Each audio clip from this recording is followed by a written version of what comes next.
Welcome to Casual Politics, Paul Flynn. Thank you very much for accepting my request, and I'm very grateful to you. You did no introduction. You've been a member of Parliament since 1987. Almost 30 years in Parliament. My first question, do you want just to carry on doing on and on and on doing this job? Yeah, we tend to be deluded that we are of some significance as unique human beings in this house, and it's a delusion for which I suffer from chronically. And when I came to the last election and realised that I'd be an 80-year-old offering myself for a job that lasted 5 years, and I realised that it was a lot to ask my constituents, but kindly and loyally they voted for me, and there was a 0.0% swing in the vote. So, but I am convinced that, like all human beings, that I've got a contribution to make, and I probably exaggerate the importance of that contribution, but it is one that's different to many other people. I do make points that nobody else makes, and so that encouraged me to believe that I should continue in politics. You already had a ministerial position, but you always wanted to remain as a backbencher. Yes, I think it suits me better because I would have had to resign as a frontbencher because of the idiotic things that all governments do. But I was on the front bench for Social Security, and I realised my party weren't going to honour a pledge to increase pensions by the rate of inflation. And we were making that promise, and we were going to rat on that promise. We weren't going to honour it.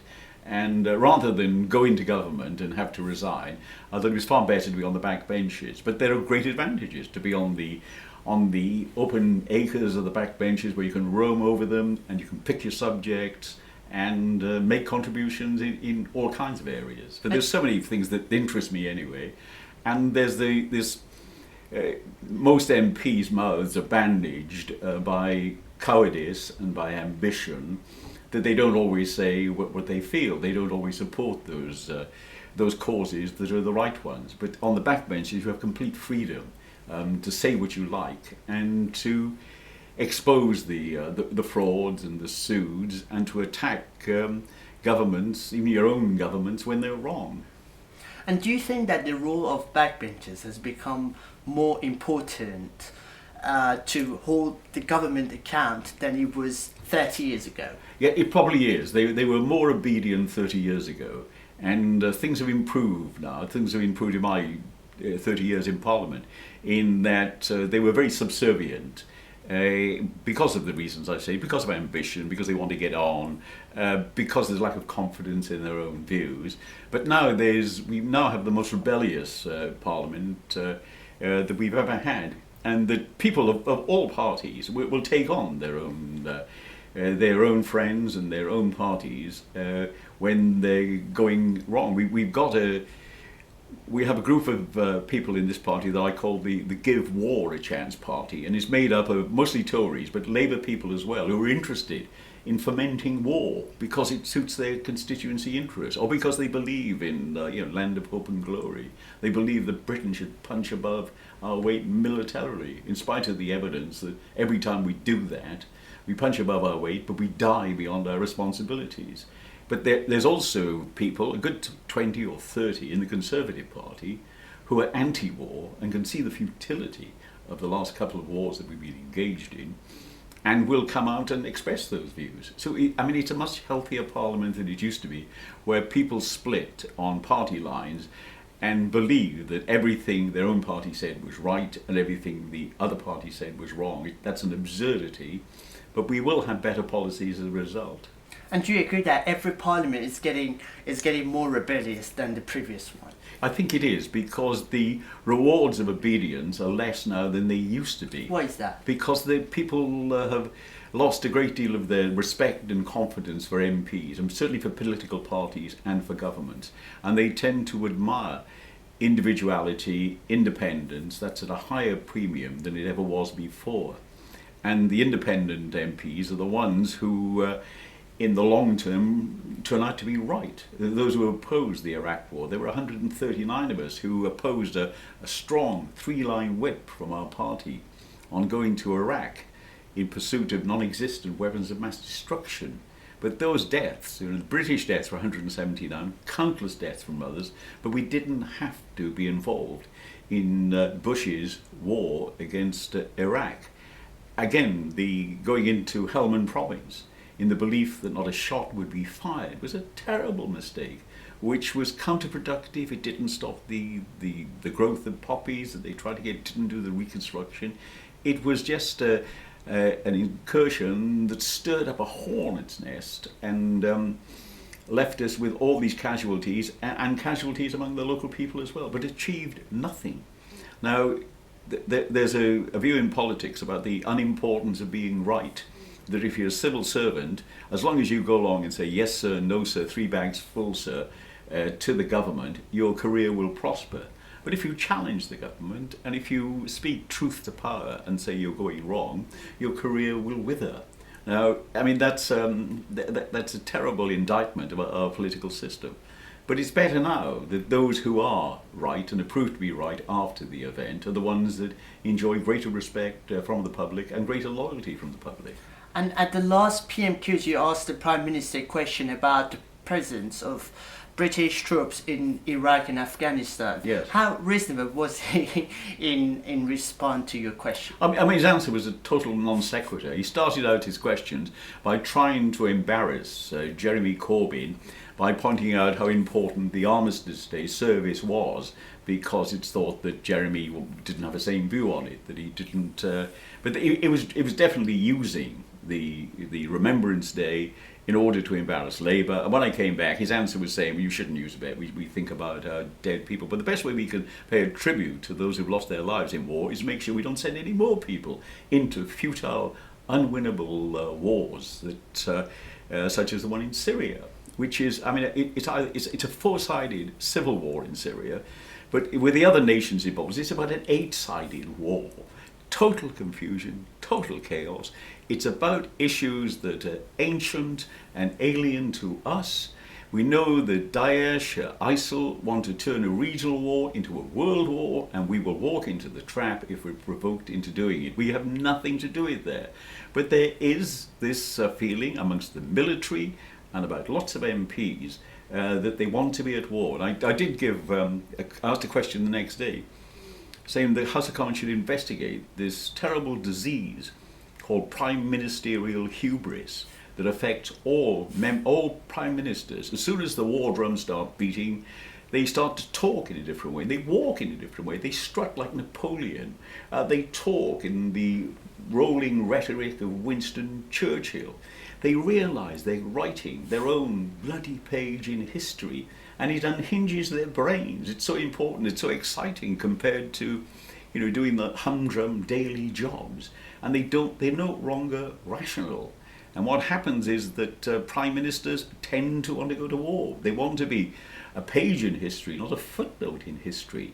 And when this happened with Cameron on the 29th of August 2013, he wanted to go into Syria to fight Assad, who's the deadly enemy of Daesh, and now he wants to go into Syria to fight Daesh, who are the deadly enemy of Assad. It doesn't make any sense when you don't know which side you're fighting, and in the dreadful confusion. There's no clear idea, but we'll go in there.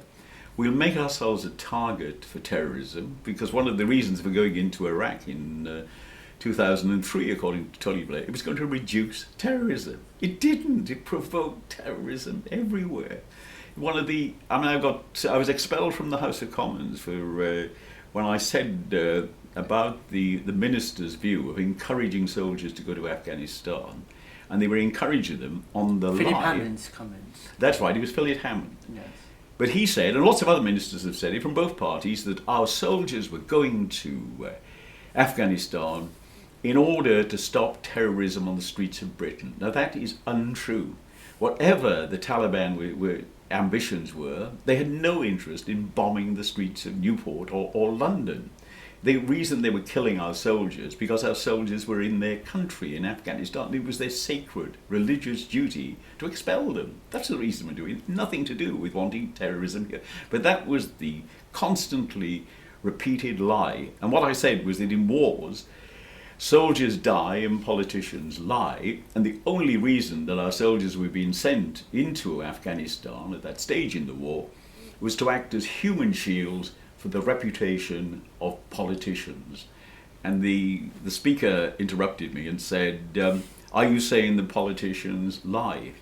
And yes, I was. That's precisely what I was saying. And I couldn't deny it. I couldn't say, no, they're telling the truth. You know, I was in an impossible position, which I trapped myself in, and I had no choice but to walk out. It was an parliamentary term. That term, yes. But there's no other word for it. You can't say they made a little mistake or a little error. Perhaps they had a bad day. It's a lie. And most people would understand that. And it's not just a lie that's harmless. It's a lie that was killing people, sent 454 people to their deaths. You're a young man, our bravest and best, went there, thought they were doing the honourable, decent thing, and they died. I mean, there's a wound that their families suffer that'll never heal. You know, the wound of grief that they have. It's not a simple matter. It was worth being thrown out of the house for, but saying that is untrue. And those who say it are lying. And you know, I have no regrets about it at all. And it meant that you know, I had lovely messages from many parts of the world saying, how can they expel you from Parliament for telling the truth? Of course politicians lie. They always have, they always will, and particularly at war. You know, nobody tells the truth in war.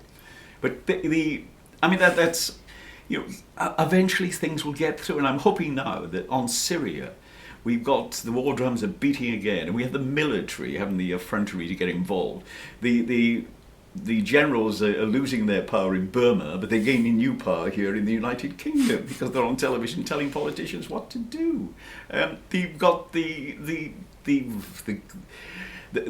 armchair warriors in the Conservative Party and the Labour Party, and people in the Labour Party who have defence interests in their big contracts in their constituency, always would live. They're turned on by the idea of perpetual war, which gets nowhere and makes the world an even more dangerous place. So they need the peacemongers on my side. I'm not a pacifist. I think there are good things that we've done in Kosovo and in Bosnia and in Sierra Leone, and particularly what we did in Sierra Leone, not in stopping the war. But yeah, that's right. They were in interventions that were benign. And they were something that the British Army is good at in peacekeeping. If you can create peace from war, that's a great thing. But the terrible decisions were Helmand and the second Iraq war. So yes, there is a use for arms. I don't think. I'm never taken a pacifist position, but it's a chance as a backbencher to take things where you don't have to resign. You don't have to stick to a script that's laid down by someone else.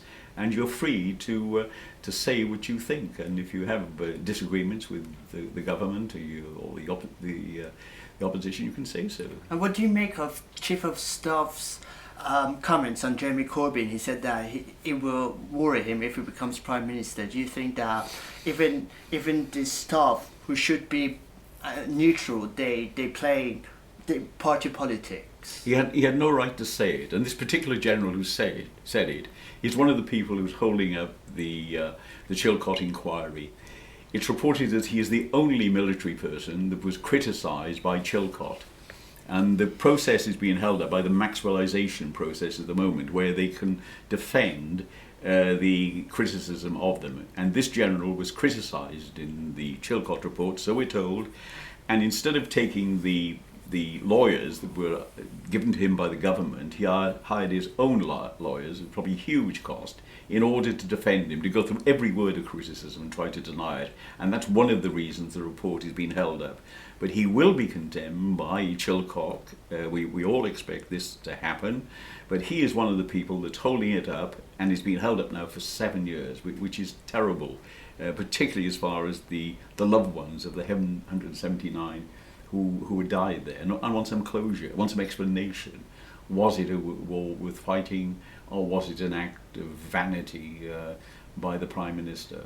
And sadly, we're going to find that it was an act of vanity, and by the Prime Minister, an act of deception by the Prime Minister. But why then no one in the Parliamentary Labour Party shares Jeremy Corbyn's view on Trident? Even his shadow Defence Secretary, Maria Eagle, she doesn't. Why is that? There are plenty of people who share his view with the Parliamentary Labour Party. I'm certainly one of them. I've always been against Trident. I mean, I think it's a the overwhelming majority. Yeah, the overwhelming majority take a different view. But I really welcome the idea that we're debating this. I mean, the cost is phenomenal, £160 billion for a useless virility symbol that will never be used. I mean, if it's used, we're all wiped out. It's the death of humankind if we ever get round to using it. But it's the myth has been deeply settled in the psyche of British people that we need to have it. I mean, the general said that it works, it deters every minute of every day. Well, it must be hell living in countries like Holland or New Zealand or the other 100 countries in the world that don't have nuclear weapons. Are they not deterring anyone? Are they expecting a nuclear attack? I mean, it's a nonsense. As long as there's nuclear weapons in the hands of America and the hands of Russia, there's some balance there. But we're irrelevant to this. We don't need to have them at all. We're a small northern European country that's living on the fantasy of our past history when we were a great empire and ruling the world, and now we're relatively unimportant. And we certainly don't need to deter the Soviet Union or anyone else from attacking us. The world's not going to fall on us and bomb us because we don't have nuclear weapons.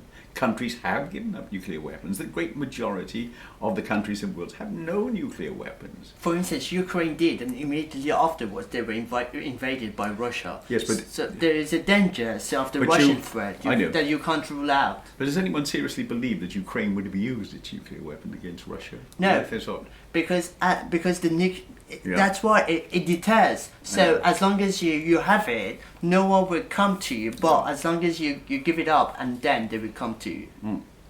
Don't you? But I say, there's Ukraine. Okay, they're in a very special position, and the reasons I don't think that Putin would have held off. I mean, he regarded what was happening in Ukraine.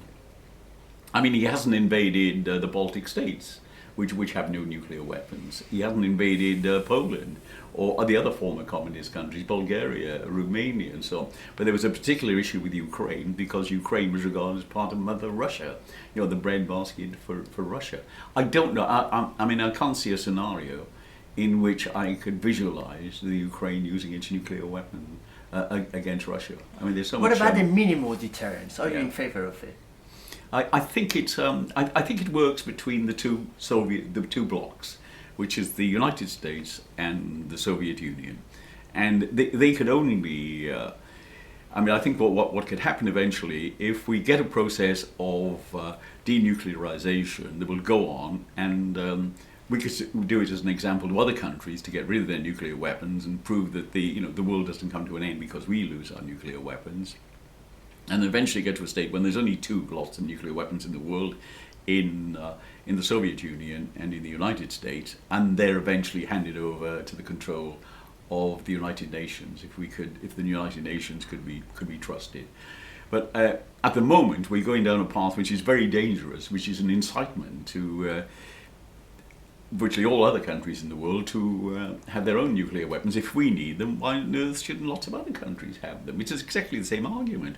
They might want to deter people from aggression. So the process of getting rid of nuclear weapons is continuing, has been reasonably successful. Countries have given them up. They weren't in the position of Ukraine, but no other country has been invaded or taken over because they didn't have nuclear weapons. And who does it deter? I mean, it didn't deter Argentina from attacking Britain, and it wouldn't deter any other nation that wanted to attack Britain, because the deterrent will only work if people are convinced we'd use it. And we won't use it. I can't see any circumstances anyone's going to press a button and wipe out hundreds of millions of people. I mean, it takes a strange person to do that. But there was an interesting program the BBC did about playing war games, and they got to that position where a nuclear war had taken place and Britain was in a hopeless position, going to be killed by radiation eventually, and the decision had to be taken of whether we fired our nuclear weapons back. It was interesting. Sadly, in the play, and it was very convincing in its reality. We decided to use them. As we were going, we were taking hundreds of millions of other people with us. I mean, that's a level of self-destruction of humanity that means the the end of civilization, if we really believe that. Incredible position that we've been in, but we've survived for a long time, and I think if we'd have seen wholesale spread of nuclear weapons to other countries about the same size as Britain, they would have been by accident, by wickedness, by design, by somebody losing their mind, that someone would have fired a nuclear weapon and started a nuclear war. But their proliferation increases the danger, and our best way forward is to denuclearization. But Yeah. sorry. But who's going to invade Britain if we don't have a nuclear weapon? I mean, why didn't Russia. Why didn't they invade Holland now? Why didn't they invade Belgium? Why didn't they invade Italy, Switzerland, They're not that Spain? as important as the UK, are they? Yeah, they're all of Europe's there, except actually France has got one, and they're living in the 19th century. They're living on their past history in France anyway, so they need the force to flap. But there's Germany, for goodness sake, is a more important country, and economically in every other way. Why doesn't Russia invade Germany? They're not going to do it. That's not how politics is. But Ukraine was a very special case. You're making exactly the same argument that Alex Salmon made when I was interviewing him. He's a good very, man. Very interesting. And it seems that the government, they're backing down another vote over Syria. Is it because that they couldn't reach a cross-party consensus in Parliament? Yeah. Michael Fallon, who's the leader of the Give War a Chance party, has been chatting to Labour MPs because he knows he can't get the 100% support of his own party. Did he chat to you? No, he hasn't. No, he wouldn't be so stupid as to waste his time. But he knows the people in the party. I mean, we can tell the people in the party who are there, who are likely to come his way. And most of them have big defence interest in their constituencies. Some are just sold on the idea, they're turned on by the idea of war. But he also knows that a lot of people in the Peace Party, in his party, like, lots of them past military people, who will never vote to go into Syria, into another futile, meaningless, unwinnable war in Syria, just for the sake of saying that Britain's punching above our weight militarily because of the terrible cost of it. But I was fascinated with that vote in August in 2013, and it was brought about by the change of mind by Miliband, the Labour leader, who'd given an undertaking that he was going to support it. But at a meeting of the Parliamentary Labour Party, he lost he lost support, and he changed his mind there and realised that he couldn't go ahead with the opposition of so many members of the Parliamentary Labour Party. And it was the arguments there that changed his mind, and he had to go back on the promise he made to Cameron. And when he got to the House, the Labour members, Conservative members, Lib Dem members voted against, and he lost his majority. And this was deeply humiliating to Cameron, because a very rare event. They had to look back through history, about 200 years, since the last time a Prime Minister came to Parliament asking to take the British troops into war and be turned down by Parliament. A very rare experience. And certainly Cameron doesn't want to, it wounded him deeply, and he doesn't want to repeat that. So he'll be taking a risk. But don't you think that because now the left, they're very divided, so probably they could, there is a possibility that they could get their way through? It's I don't know what the left is. I don't know whether I'd be regarded as on the left. I wouldn't describe myself as so. But certainly there are lots of people. And in your party, for instance, in your party. Yeah, I know. But it's called left and right, but it's not. That's not a fair division. It's the the sensible party and the wild party. I mean, they've given very brief. But there are certainly lots of people. You can never pretend are on the left in the Conservative Party who are against another futile war by going into Syria. And most of them there are people who are far from, who are ideologically on the far right, but they won't vote for another war. And now over tax credit cuts, because that we don't have a strong opposition in the House of Commons to hold the government account, that now we should rely on to the unelected peers to defy the government. Yeah, I mean this is a particularly vicious and mean cut that they're making in tax credit, which will cost them dearly. And the greater the fuss that's made about it, the deeper the impression will be left with the public. I mean, they won't be this won't be forgotten, and it'll never be forgiven, because they've hit out at the poorest people in society, the poorest working people in society, while giving tax handouts to millionaires. We've got an election in my area, by-election, in the next 3 weeks. We're talking about tax credits, broken promises, cheat. Is it in Mike and Mitchell's Yeah, this is no. It's one in my. It's a local government one. But that's the line we're taking, because the perception of the public is they said they wouldn't cut the tax credits. They're cutting them. They're hitting the hard-working, low-paid people. They said they defend. This is treachery. This is wrong. And we want the people of this part of my constituency to send a message to the Prime Minister of disgust at their action. But we haven't got the numbers here. We're not far off the numbers here. If Labour had the sense, the Labour PLP, to work more cooperatively with Scottish nationalists, we'd be much stronger. But there's recent wounds because of the defeats in Scotland. But with the the nationalist parties and the other small parties, if we all work together, we can defeat the government. We did. It never came to a vote on it, but we did defeat their plans to bring cruelty back into fox hunting.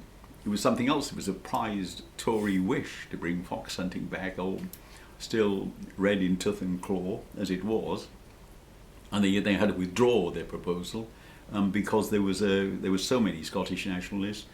The Labour Party and about 20 Conservative MPs who were against it. So we are weak. We don't have a majority here, but if we can play a skillful game with cooperating with other parties, they can be defeated. The majority is only 12, the maximum, and that's fragile if they go on to issues that don't have the support of all their members.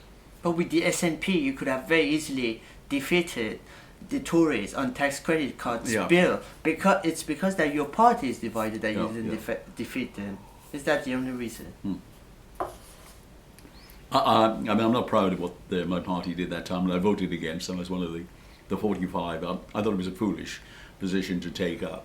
Why 20 MPs abstained on it? I don't know. I mean, you have to ask them. But I mean, I think it was just a terrible mistake, and we've got to get over the wounds of losing 40 seats in Scotland, and that hurts, and people want to hit back, but we must learn the hard political lesson. The only way forward is to cooperate fully with the Scottish nationalists and the other minority parties. We need them on board to get a majority. I did an article afterwards saying we've got to believe now Jeremy Corbyn is elected, that we have one leader, there can't be any challenges to him, we can't be undermining him. He was elected by an overwhelming majority of the party. We have one enemy, and the one enemy is the Conservative Party. And that's where we should be focused on him. And we have only one party. We can't talk about splitting up. We can't afford to do that. We need to be united together. That's very interesting.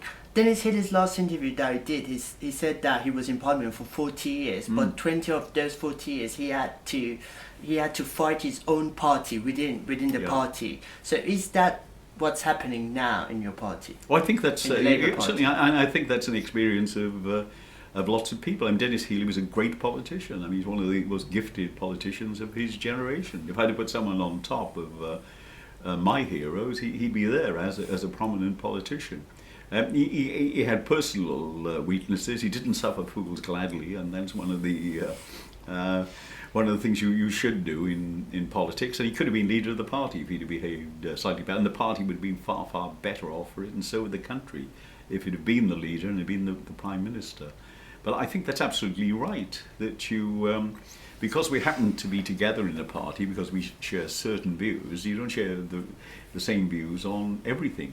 And there's a sort of bovine, in all parties, there's the stupidity at the heart of them. We just passed a bill, or we're putting through a bill at the moment, which will be a landmark in legislative futility. It's about the legal highs, psychoactive drugs. A terribly dangerous thing. These are things that have never existed, never been ingested by humankind before. Great dangers involved in them. but no one has come up with an answer on how to control them. And they've tried in Poland, they've tried in Ireland, and the result is that more people are poisoned in Poland by these drugs than anywhere else. And the use of the drugs in Ireland is greater than anywhere else in the world. These are passing acts. Now, politicians, because of the nature of politics, you've got a problem. Dogs bark, babies cry, politicians legislate. So there's this, the great myth of politics, something must be done. No, sometimes it's better to do nothing than to do the wrong thing. But the result of this bill will be to increase the use of those drugs and increase the harm done by these drugs. Prohibition of drugs doesn't work. It multiplies drugs harm.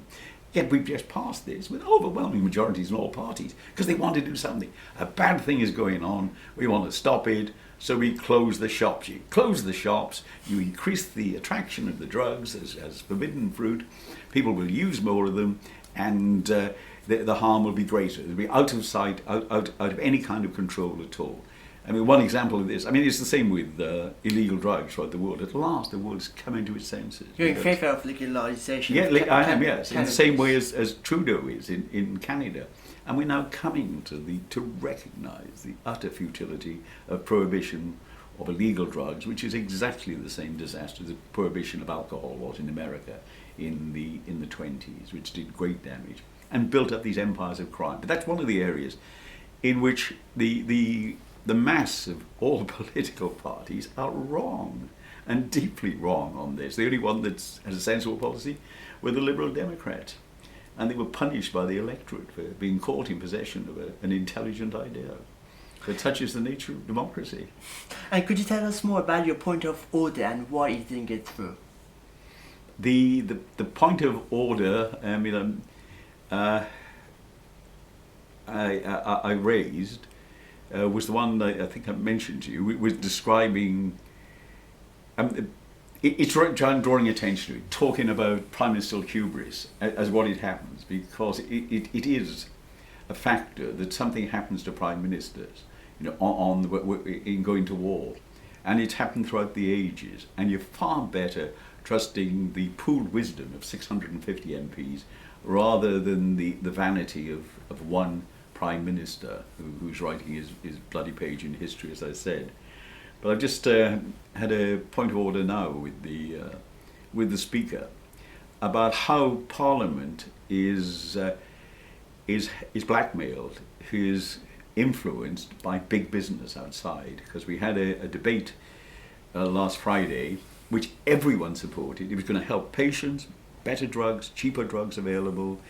It was going to help the health service by saving £1 billion, and it was lost. Nobody spoke against the bill. Everyone was in favour.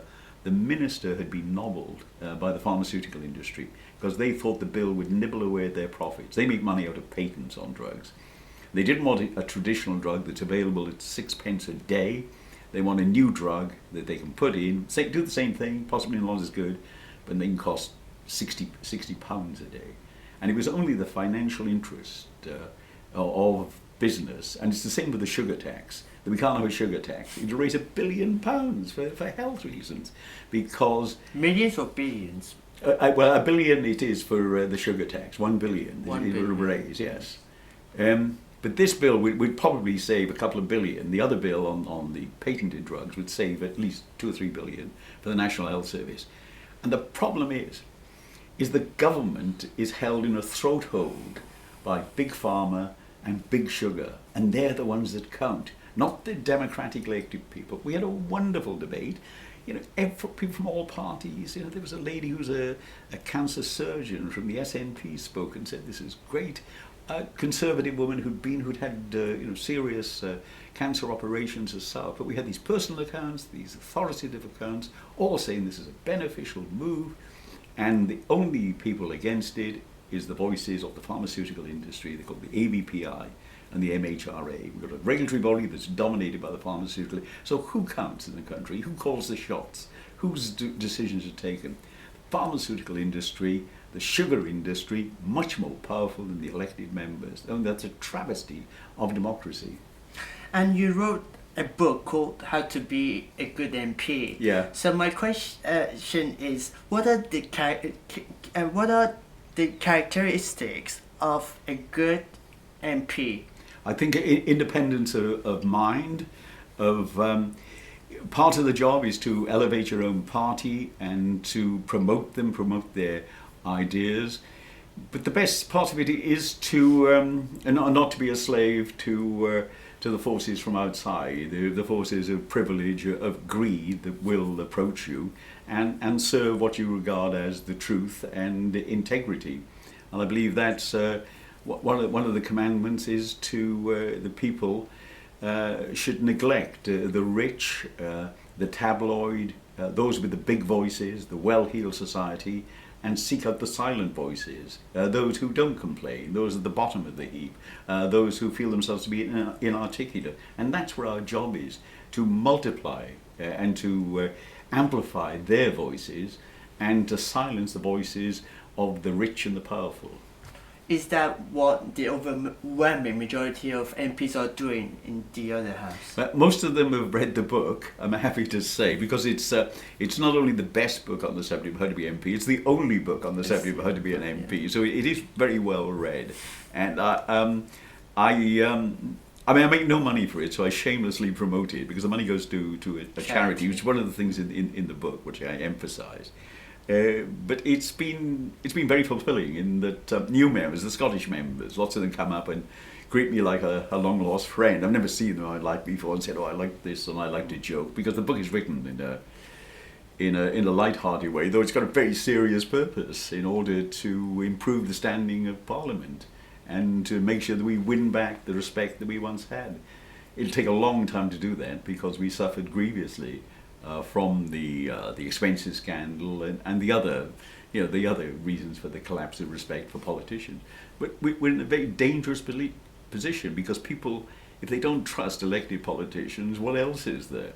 They're the extremists of either right or left that could take over, which would be extremely dangerous. So I mean, it's just a plea for the democracy is by far the best way, and MPs have to become part of that by representing the views of their constituents. And my last two questions. The first one is that over the last 30 years, we've seen some memorable moments at the PMQs. One, it was 1970s when James Callaghan, as Prime Minister, he went to ask an MP that how his wife was, or John Major with Eric Heffer, who had just come to Parliament to vote on the Gulf War, if I may be right, and then he shook his hand. So what is your memorable question time, Prime Minister's question time? Oh, it must be Geoffrey Howe who is talking about the challenging Thatcher. Because Thatcher's... In 1990, and his resignation speech. I mean, I remember it vividly. I remember the week before she gave her 3 no's, no, about Europe. And the speech, yeah, that's right, yes. But the speech by Geoffrey Howe was a very quiet man, and he talked, in a very restrained way and a gentleman. It was referred to by Dennis Healy as being attacked by him was like being savaged by a dead sheep. Yes, that suddenly this man was there making the most penetrating, deadly attack on Thatcher with an image about cricket captain. You get to the crease and you find your bat has been wrecked by the team captain. But it was such a telling metaphor. That it got through to the House and delighted everybody, and of course, he made it standing there a couple of yards away from Thatcher. But I remember that as a great moment. But I also remember the deception of Tony Blair, who came to the House and said things that he knew to be untrue. And I still feel the anger then of those debates and the collaboration of people like Jack Straw with him. And they treated it likely they were absolutely certain in what was perceived by 139 Labour members, 6 Conservatives, the Liberal Dem Party, the Nationalist, as a terrible mistake.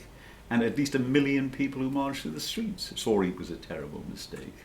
And you realise the vulnerability and the fallibility of a widely held view. But the opinion on the backbenchers, the cheers went to Blair and to IDS, who was the leader of the Tory party at the time, who was more gung-ho about going to war than Blair was. And the you know, it does give you a sense of confidence that when you disagree with the majority of the decision, those who are non-conformists on it usually turn out to be right eventually. And my last question is that what do you want Jeremy Corbyn to do more for your party and for those who voted for him as a leader? I think I'm not optimistic about his long-term future. I'm very angry about those who are trying to undermine him from the Labour Party now.